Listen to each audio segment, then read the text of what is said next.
रात काफी आगे निकल चुकी थी और गांव की गलियां पूरी तरह शांत हो चुकी थी।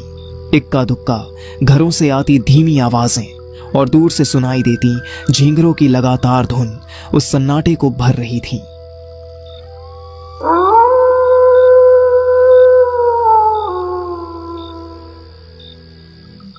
गली के मोड़ पर बनी छोटी सी चाय की दुकान लालटेन की मध्यम रोशनी में खुली थी, जिसकी पीली रोशनी सड़क पर हल्का सा फैल रही थी। दुकान के सामने रखी लकड़ी की बेंच पर 2 आदमी बैठे थे, गर्म चाय पीते हुए आम सी बातें कर रहे थे। मौसम, दिन भर की मेहनत और गांव की रोजमर्रा की जिंदगी पर, जैसे हर रात यहां यूं ही गुजरती आई हो। अरे तुम लोग मजाक समझ रहे हो, लेकिन वो पुरानी हवेली वाली भूतनी कोई कहानी नहीं है। मैंने अपने ही आंखों से देखा है। दिन में तो हवेली खंडहर लगती है, मगर रात होते ही वहां दिया जलता है। कहते हैं जो भी उस रास्ते से आधी रात गुजरा है वो खाली हाथ नहीं लौटा। या तो बीमार पड़ा या फिर महीनों तक ठीक से बोल तक नहीं पाया। हवेली छोड़ो भैया, असर तो सच में होता है। मेरा मौसेरा भाई था ना, बिल्कुल सीधा साधा। एक रात देर से खेत से लौटा, उसी पीपल के पास से गुजरा। अगले दिन से उसका रंग पीला पड़ गया, बोलना कम कर दिया। हफ्तों तक जैसे किसी और ही दुनिया में रहता था। ओझा गुनी कराए तब कहीं जाकर ठीक हुआ। ये सब ऐसे ही नहीं होता। अरे छोड़ो यार, ये सब डर की बातें हैं। अंधेरा, थकान और दिमाग का वहम। किसी को बुखार चढ़ जाए तो भूत, किसी की तबीयत बिगड़ जाए तो चुड़ैल। आज के जमाने में भी तुम लोग इन बातों पर यकीन करते हो। अगर सच में ऐसा कुछ होता तो अब तक सबको दिख गया होता। सबको नहीं दिखता, और जिसे दिख जाता है वो ज्यादा बोलता भी नहीं। चाय की उठती भाप और लालटेन की धुंधली रोशनी के बीच उनकी बातचीत धीरे धीरे लंबी होती जा रही थी। तभी अचानक पास से आती कदमों की आहट सुनाई दी, जिसे सुनते ही दोनों चुप हो गए और अनायास ही इधर उधर देखने लगे। गांव की खामोशी को चीरती हुई वह आहट पास आती गई और कुछ ही पल में उनका तीसरा दोस्त वहां आ पहुंचा। उसका चेहरा थकान से उतरा हुआ था, आंखों में अजीब सी बुझी हुई चमक थी, मानो किसी लंबी और अनकही यात्रा से लौट कर आया हो। वह बिना कुछ बोले उनके पास आकर बैठ गया। कुछ देर तक वहां सिर्फ चाय की भाप उठती रही और तीनों के बीच एक गहरा सन्नाटा पसरा रहा। अरे तू आ गया, बढ़िया हुआ। आज तो रात वैसे ही भारी लग रही है। चल कोई डरावनी कहानी सुना दे, ऐसी कि चाय भी ठंडी पड़ जाए। रात सच में भारी है, रास्ता भी लंबा था, लेकिन अगर सुननी है तो ठीक है, सुना देता हूं। अपनी सुना रहा है ना, मतलब असली वाली? नहीं, ये कहानी मेरी अपनी नहीं है, ये मेरे एक दोस्त के साथ घटी थी। तो फिर और भी बढ़िया, शुरू कर, हम सुन रहे हैं। ये बात हमारे ही पास के गांव की है। वही गांव जो दिन में बिल्कुल साधारण लगता है, खेत, गलियां, चौपाल और हंसते खेलते लोग। लेकिन रात होते ही उस गांव का मिजाज बदल जाता है। ये कहानी मेरी नहीं है, ये दोस्त की है, जो उसी ने मुझे सब कुछ बताया था, शब्द दर शब्द। और बताते वक्त उसके चेहरे पर जो डर था वो झूठा नहीं लग रहा था। अच्छा, मतलब जो हुआ उसने खुद झेला था। फिर तो इसे पूरा सुनना बनता है, एक भी बात मत छोड़ना। थोड़ी देर खामोश रहने के बाद उसने फिर से वही पुरानी बात छेड़ी। उसके बच्चे की तबीयत अचानक बहुत ज्यादा बिगड़ गई थी और उसे बचाने के लिए उसे उसी रात शहर के अस्पताल निकलना पड़ा। मजबूरी में चुना गया वही जंगल वाला रास्ता उसकी जिंदगी का सबसे डरावना सफर बन गया, जहां उसे वो सब झेलना पड़ा जिसकी उसने कभी कल्पना भी नहीं की थी। डरावनी कहानियां सुनाने की उसकी आवाज धीमी थी, लेकिन हर शब्द के साथ माहौल और भारी होता जा रहा था। उसने बताया कि उत्तर भारत के एक सुनसान इलाके में बसा एक गांव है, नाम है चंदनपुर। दिन के उजाले में यह गांव बिल्कुल आम सा लगता है। खेतों में काम करते किसान, चौपाल पर बैठकर हुक्का गुड़गुड़ाते बुजुर्ग और गलियों में खेलते बेफिक्र बच्चे। लेकिन जैसे ही सूरज ढलता है, चंदनपुर की सूरत बदल जाती है। रात होते ही पूरे गांव पर ऐसा सन्नाटा छा जाता है मानो हवा भी अपनी चाल थाम लेती हो। लोग दरवाजे और खिड़कियां कसकर बंद कर लेते हैं, क्योंकि उन्हें पता है इस गांव की रातें साधारण नहीं हैं। कहते हैं बरसों पहले यहाँ एक ऐसी घटना घटी थी जिसका नाम आज भी लोग जोर से लेने से कतराते हैं। उस हादसे के बाद से चंदनपुर की फिजा में कोई अनदेखा साया बस गया है। आधी रात को एक साथ रोते कुत्ते, पुराने बरगद के पेड़ से आती अजीब सी कराहट और गांव के बाहर पड़े सूखे कुएं के पास सुनाई देने वाली किसी औरत की चीखें, ये सब किसी वहम की उपज नहीं बल्कि इस गांव की हकीकत मानी जाती है। उस रात घड़ी लगभग 11 बजा रही थी। हल्की हल्की हवा के साथ बूंदाबांदी शुरू हो चुकी थी। गांव के एक कच्चे मकान में मोहन का छोटा बेटा बुखार से तप रहा था। कमरे के कोने में रखी एक छोटी सी लालटेन कांपती हुई रोशनी दे रही थी। मोहन और उसकी पत्नी सीमा दोनों अपने बच्चे की हालत देखकर घबराए हुए थे। मोहन का मन बार बार कह रहा था कि बच्चे को शहर के अस्पताल ले जाना चाहिए, लेकिन गांव वालों से सुनी उन डरावनी बातों ने उसके कदम रोक दिए थे। उसे डर था कि कहीं अंधेरी रात में निकलने का फैसला किसी अनहोनी को न्योता न दे दे। सुनिए जी, बाबू की हालत मुझे ठीक नहीं लग रही। उसका बदन बहुत तप रहा है। अब और रुक नहीं सकते। बाबू की हालत बिगड़ती जा रही है, ये मैं साफ देख पा रहा हूँ। जी, लेकिन इतनी रात में आप उसे कैसे ले जाएंगे? रात है, रास्ता मुश्किल है, ये सब मुझे पता है, लेकिन अगर अभी नहीं निकले तो उसे कुछ भी हो सकता है। साइकिल ही सही, पर आज यही रास्ता है हमारे पास। डॉक्टर तक पहुंचना जरूरी है। सुनिए जी, वही जंगल वाला रास्ता पड़ेगा ना? उसी के बारे में लोग तरह तरह की बातें करते हैं। कोई कहता है वहां साया दिखता है, कोई कहता है रात में कोई साथ साथ चलता है। आप उसी रास्ते से बाबू को लेकर जाएंगे तो मेरा दिल बहुत घबरा रहा है। डर मुझे भी लग रहा है। मैं कोई पत्थर नहीं हूं, लेकिन एक बाप होकर अगर अपने बच्चे के लिए आगे न बढ़ा तो फिर जीने का क्या मतलब? क्या सच में कोई और रास्ता नहीं निकल सकता जी? मेरा मन बिल्कुल नहीं मान रहा। भगवान जाने क्या क्या सुन रखा है मैंने उस रास्ते के बारे में। भगवान चाहे तो सब ठीक होगा। मैं अपने बेटे को लेकर अस्पताल जरूर पहुंचूंगा, चाहे रास्ता कितना ही खतरनाक क्यों ना हो। डर से अगर रुक गया तो बाबू को कौन बचाएगा? मुझे ही आगे बढ़ना होगा।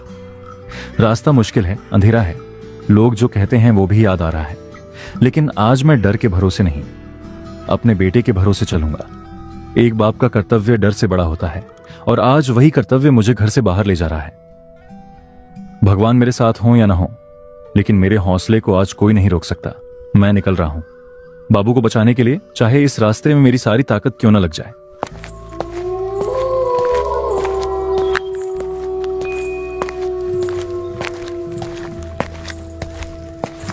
उस रात एक पिता अपने बेटे की जान बचाने के लिए ऐसे सफर पर निकल पड़ा था जहां हर कदम के साथ खतरा जुड़ा हुआ था। घने अंधेरे के बीच साइकिल चलाते हुए मोहन के दिल की धड़कन तेज होती जा रही थी। डर इसलिए नहीं था कि रास्ता लंबा था, बल्कि इसलिए कि शहर तक पहुंचने का यही एकमात्र रास्ता था। वही रास्ता जिसके बारे में गांव में तरह तरह की बातें कही जाती थी। बारिश अब और तेज हो चुकी थी।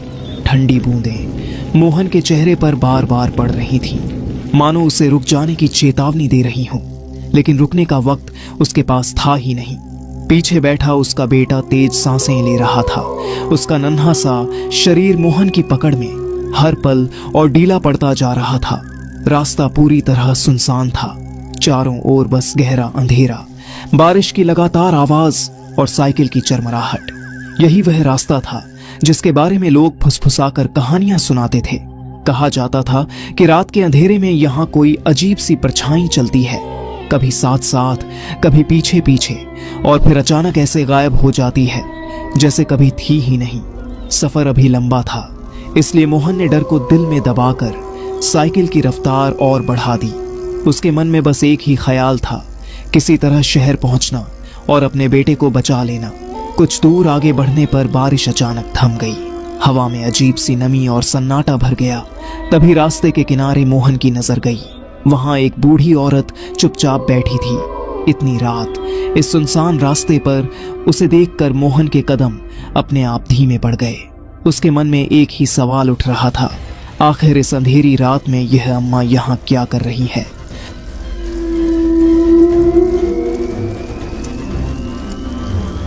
बेटा जरा रुक जा, ये लकड़ियों का गट्ठर सिर पर रख दे। अब उम्र बहुत हो गई है, शरीर साथ नहीं दे रहा। बेटा जरा सुन तो ले, तू तो बड़ा नेक लड़का लग रहा है, फिर मेरी बात क्यों नहीं सुन रहा? उम्र बहुत हो गई है मेरी, शरीर साथ नहीं देता। बस ये लकड़ियों का गट्ठर मेरे सिर पर रख दे, मैं मजबूर हूँ बेटा। माफ करना अम्मा, आज रुक नहीं सकता। मेरा बाबू बहुत बीमार है, उसकी हालत बिगड़ती जा रही है, मुझे उसे शहर के अस्पताल पहुंचाना है। मोहन के मन में एक पल को ख्याल आया कि इतनी गहरी रात में उस बूढ़ी अम्मा को यूं जंगल के बीच छोड़ देना ठीक नहीं होगा। बेटे की हालत की चिंता के बावजूद उसका दिल इंसानियत के आगे झुक गया।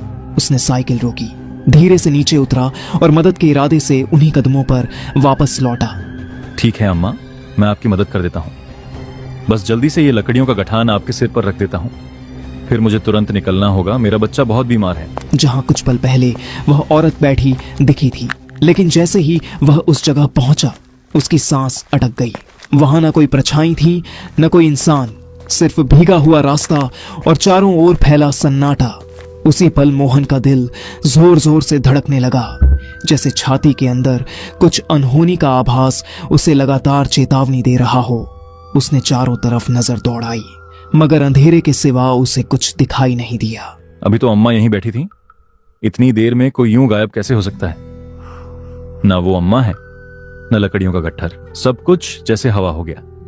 ये समझ में नहीं आ रहा अभी जो सामने था वो पल भर में कहां चला गया। अब मुझे अजीब लग रहा है, ये जगह ठीक नहीं है, यहां कुछ गलत है, तभी तो दिल इतना घबरा रहा है। मुझे यहां और नहीं रुकना चाहिए, जितनी जल्दी हो सके निकलना होगा। डर और बेचैनी अब उसके चेहरे पर खुलकर उतर आए थे। वह घबराहट में तेज कदमों से अपनी साइकिल की ओर लपका और बिना पीछे देखे उस अंधेरे रास्ते पर निकल पड़ा। लेकिन उस पल ऐसा लग रहा था मानो किस्मत ने भी उससे मुंह मोड़ लिया हो। हर कदम भारी पड़ रहा था और रात और गहरी होती चली जा रही थी।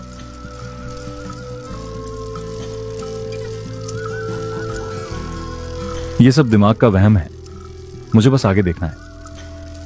डर बाद में, पहले बाबू। उसकी सांसें मेरे कंधे पर महसूस हो रही हैं। रास्ता चाहे जैसा भी हो, आज पीछे मुड़ने का सवाल ही नहीं है।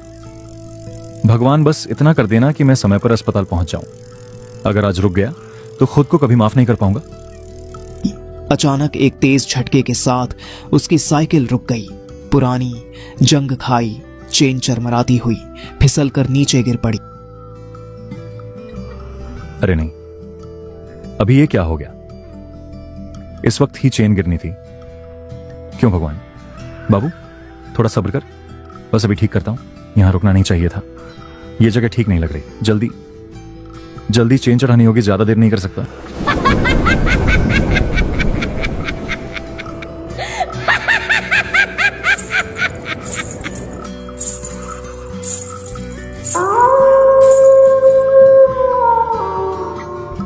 घबराहट में मोहन झुककर साइकिल की चेन ठीक करने ही वाला था कि अचानक उसके जिस्म में जैसे जान ही रुक गई।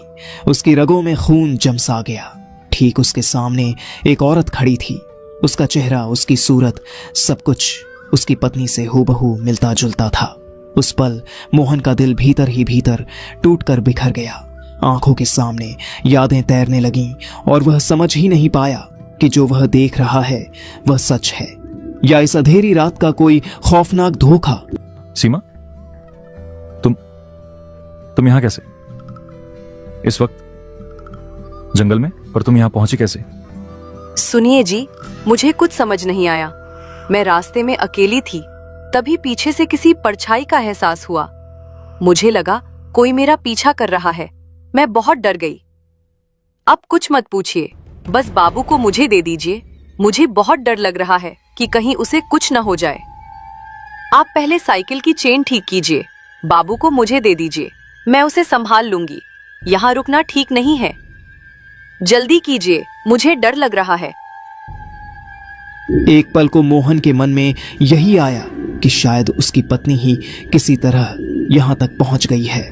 उस वक्त वह न कुछ ठीक से सोच पा रहा था, न समझ पा रहा था। बाबू को कुछ नहीं होना चाहिए, जल्दी चेन ठीक करनी होगी। ठीक है? लगातार जागी आंखें, दिल में भरा डर और बेटे की बिगड़ती हालत, इन सब ने उसे भीतर से पूरी तरह तोड़ दिया था। बिना किसी शक या सवाल के उसने अपने बेटे को उस औरत की बाहों में सौंप दिया। उसे लगा कम से कम कुछ पल के लिए बच्चा सुरक्षित है। मोहन ने जल्दी जल्दी साइकिल संभाली और आगे बढ़ गया।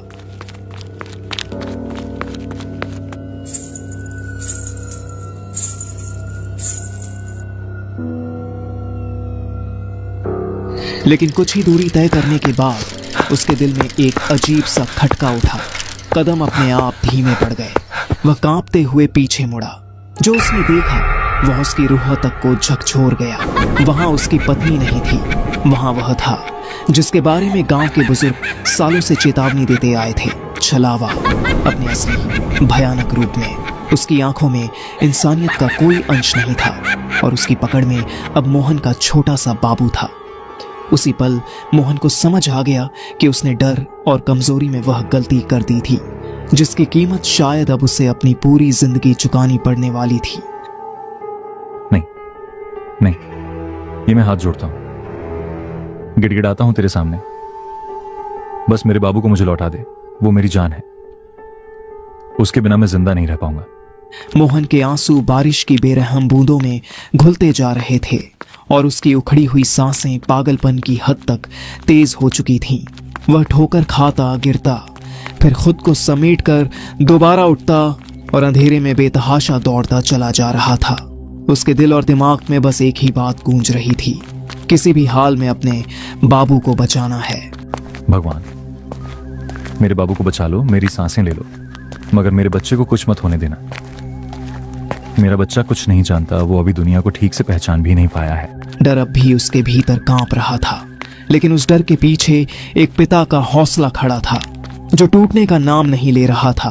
उस रात मोहन सिर्फ भाग नहीं रहा था, वह अपने खून के हर रिश्ते को पकड़कर मौत से टकराने जा रहा था और उसे खुद भी नहीं पता था कि यह दौड़ उसे अपने बेटे तक पहुंचाएगी या किसी ऐसी सच्चाई तक जहां से लौटना मुमकिन नहीं होता।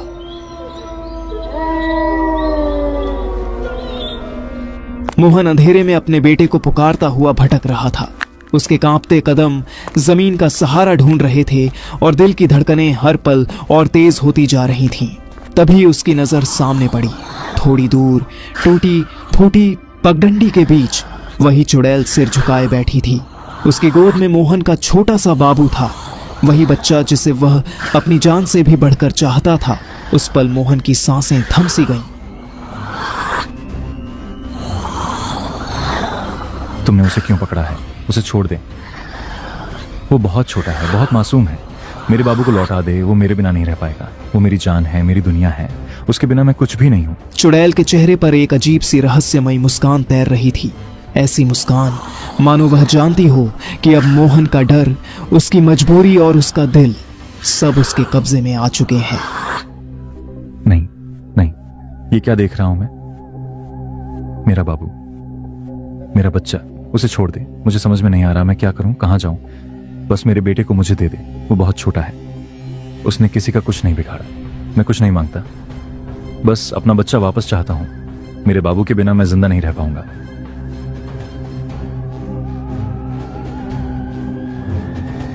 उस रात अंधेरा सिर्फ चारों ओर नहीं था, बल्कि मोहन के भीतर भी उतर चुका था और उसी अंधेरे में एक पिता और एक चुड़ैल आमने सामने खड़े थे, जहां अब फैसला डर नहीं बल्कि हौसला करने वाला था। जैसे ही बाइक की तेज हेडलाइट छलावे पर पड़ी, वह जोर जोर से चीखने लगा। उसकी चीख में दर्द भी था और गुस्सा भी, मानो वह उजाला उसके पूरे वजूद को जला रहा हो। लाल आंखें बुरी तरह चमकने लगी, उसका चेहरा विकृत हो गया और पूरा शरीर तड़पने लगा। वह पीछे हटने की कोशिश करने लगा, मगर रोशनी से बच नहीं पा रहा था। हेडलाइट की तेज चमक उसे भीतर तक चीर रही थी, जैसे उसकी सारी ताकत उसी पल खत्म हो रही हो। छलावा चीखता रहा, कराहता रहा और उसकी आवाज रात के सन्नाटे में फैलती चली गई। फिर धीरे धीरे उसका शरीर कांपने लगा, जैसे वह खुद पर काबू खो रहा हो। अगले ही पल उसका रूप बिगड़ने लगा, उसका शरीर धुएं में बदलता गया और वह दर्द से चीखता हुआ अंधेरे में घुलने लगा।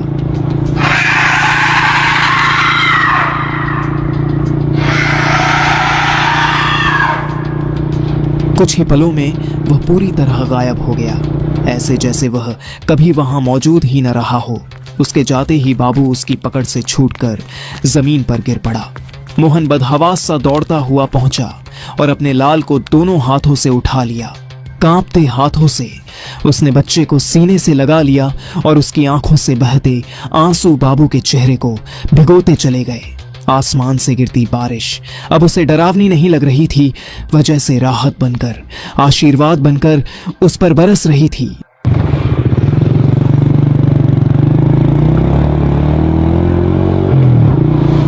मोहन, अरे मोहन, इस जंगल में इस वक्त तुम यहाँ क्या कर रहे हो? मोहन, तुम्हारी हालत ठीक नहीं लग रही। आंखें लाल हैं, सांसें उखड़ी हुई हैं। सब ठीक तो है? भाई मत पूछो, जो बीत गई है उसे याद करके ही शरीर कांप रहा है। मेरा बच्चा बहुत बीमार है, उसे शहर ले जा रहा था, लेकिन रास्ते में जो हुआ उसने मेरी जान निकाल दी। इतनी रात में, इस हालत में और इस रास्ते से? मजबूरी थी भाई। रास्ते में एक साया मिला जिसे मैंने अपनी पत्नी समझ लिया। एक पल की गलती थी, बहुत भारी पड़ गई। अब मुझ में अकेले आगे जाने की ताकत नहीं बची। आज अगर तुम न मिलते तो पता नहीं मैं कैसे संभालता। हाँ मोहन, सच बताऊं तो मैंने भी रास्ते में एक अजीब सी परछाई देखी थी। उसी डर से मैंने बाइक की रफ्तार और तेज कर दी थी। मोहन, जो हो गया सो हो गया। अभी सबसे जरूरी तुम्हारा बच्चा है। मोहन, अब तुम अकेले नहीं हो, मैं तुम्हारे साथ चलूंगा। जब तक तुम सुरक्षित शहर नहीं पहुंच जाते, मैं साथ रहूंगा। उस अंधेरी रात मोहन अपने बाबू को शहर के डॉक्टर के पास ले गया और इलाज के बाद उसकी हालत स्थिर हो गई। सुबह होने तक यह बात पूरे गांव में फैल चुकी थी और मोहन की वह रात गांव की यादों में हमेशा के लिए दर्ज हो गई। एक ऐसे पिता की कहानी बनकर जिसने छलावे और साए से टकराकर अपने बेटे को बचा लिया था। उस रात ने यह साबित कर दिया कि डर चाहे कितना भी गहरा क्यों ना हो, एक पिता का प्यार उससे कहीं ज्यादा ताकतवर होता है। गांव की गलियों में आज भी जब उस रात का जिक्र होता है, लोग सिर झुकाकर मोहन का नाम लेते हैं, क्योंकि कुछ कहानियां डर की नहीं होती। कुछ कहानियां सिर्फ हौसले, प्यार और एक पिता की जीत की होती हैं।